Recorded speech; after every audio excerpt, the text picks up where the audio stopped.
Hai Lokalpix, balik lagi bersama gue Rio. Dan ini adalah MSI Vector GP66. Konon katanya laptop gaming ini adalah laptop terbaik di tahun ini. Speknya serem banget. Langsung aja kita mulai ya. Ubra abri.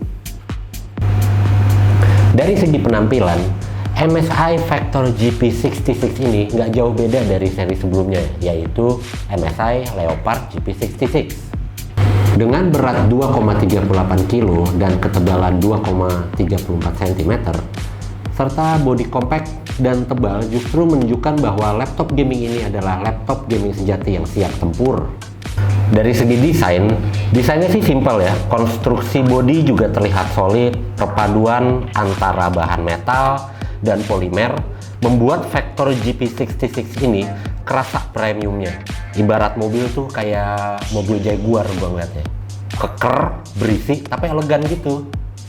Dengan desain berkonsep clamshell, engsel dari Vector GP66 ini juga terbilang mudah untuk dibuka, bahkan dengan satu jari sekalipun. Karena letak engselnya berada di bagian atas bodi, menjadi jaminan tidak akan menghalangi si ventilasi itu sendiri. Lanjut ke arah keyboard, tanpa adanya numpad, membuat keyboard jadi terlihat lapang dan luas. Key travel yang nyaman, tombol-tombol yang lumayan besar, dan trackpad juga luas yang berada pas di bawah spacebar. Ruang untuk palm rest-nya juga besar. Tentunya keyboard ini sudah dilengkapi dengan lampu backlit per key RGB dengan 4 tingkat kecerahan. Pengaturan warna dan efek dapat dilakukan melalui software Steel Series GG. Pada layar, seperti layaknya standar laptop gaming sih, dengan ukuran layar 15,6 inch QHD, IPS type resolusi 165 Hz dan rasio 16:9, color gambutnya nyaris 100% DCI P3. Membuat laptop ini cukup memanjakan para penggunanya yang lebih ke arah untuk bermain games atau pekerja kreatif seperti desain grafis atau video editor, konten kreator, dan bahkan untuk nonton film pun dari segi visual ini udah dimanjain banget kalau menurut gua. Vector GP66 ini dipersenjatai dengan Intel Core i7 12700H dan mengkombinasikan dengan GPU Nvidia GeForce RTX 3070 Ti. Sedikit cerita tentang prosesor. Intel mengklaim kalau Intel Core generasi 12 seri H ini sebagai prosesor tercepat di dunia untuk para gamers dan konten kreator, mempunyai 14 cores dan 20 thread dengan desain inti core hybrid. Berbeda dengan CPU konvensional, core dengan jumlah banyak ini terdiri dari deretan core besar disebut P-core yang tugasnya buat ngejalanin aplikasi yang membutuhkan power gede, dan diikuti dengan core kecil untuk efisiensi yang disebut E-core, tugasnya buat ngejalanin aplikasi enteng. Dengan peningkatan IPC, kolaborasi antara P-core dan E-core berkat Intel Thread Director yang didukung juga dengan Windows 11, kita bisa expect peningkatan single thread dan multi thread performance yang cukup signifikan. Lalu pada RAM, laptop ini menggunakan RAM DDR4 dual channel dengan kapasitas 16 GB, 2 slot dengan kecepatan 3200 MHz. Walaupun sebenarnya laptop ini udah disupport menggunakan RAM DDR5 ya. Tapi dengan spek seperti ini, walaupun masih dengan RAM DDR4, bukan berarti performa dari Vector GP66 ini masih berasa kentang. Tetap bandel menurut gua, masih berasa speed dan performnya. Oke, sekarang gua coba untuk gaming performance. Untuk di game Dota 2 di resolusi 1440p dengan settingan fastest, render scale 100%, gue dapat di angka 170 hingga 210 fps. Lalu pada Counter Strike Go dengan resolusi 1440p dengan setting low, gue dapat di angka 350 sampai 660 fps. Wah, menurut gue sih ini udah jatuhnya overkill sih.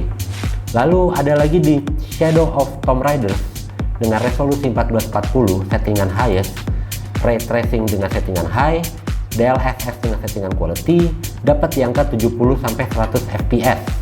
Ada lagi nih Cyberpunk 1440p dengan settingan ultra, ray tracing setting off, DLSS quality, crowd density dengan settingan high, gue dapat di 50 sampai 70 fps. Kenceng banget berarti ini. Sistem cooling pada Vector GP66 ini terbilang serius kalau menurut gua buat ngeladenin performa dari Alder Lake. dengan 6 heat pipe dan dilengkapi dengan 2 fan dan 4 lubang pembuangan panas yang mengarah ke samping, kanan, kiri, dan belakang.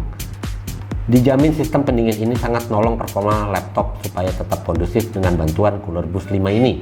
Saat menggunakan mode Extreme Performance, pengguna dapat melakukan overclock pada discrete GPU dan memilih mode kecepatan kipas dengan pilihan Cooler Boost.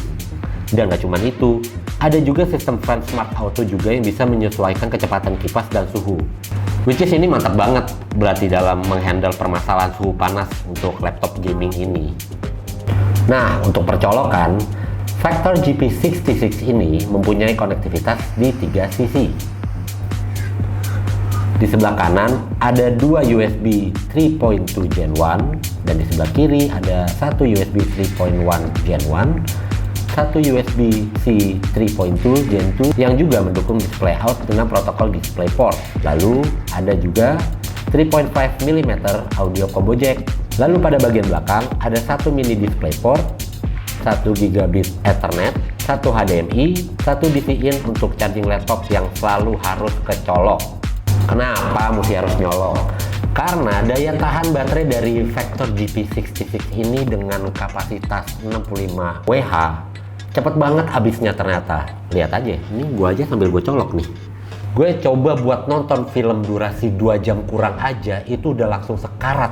Tapi ya mungkin emang MSI itu emang mau lebih fokusin lebih ke arah performa dari speknya tersebut dibanding hanya mikirin untuk daya tahan baterai. Karena ya kalau gue sih mikirnya mungkin karena dimana-mana orang kalau udah namanya buka laptop ya udah pasti nyolokin charger juga sih.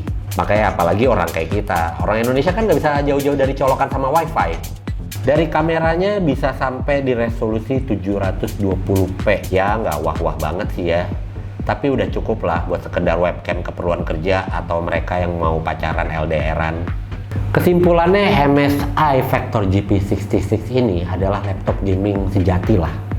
Dengan performa yang bisa dibilang magnifico, perfecto, maco, nata de coco.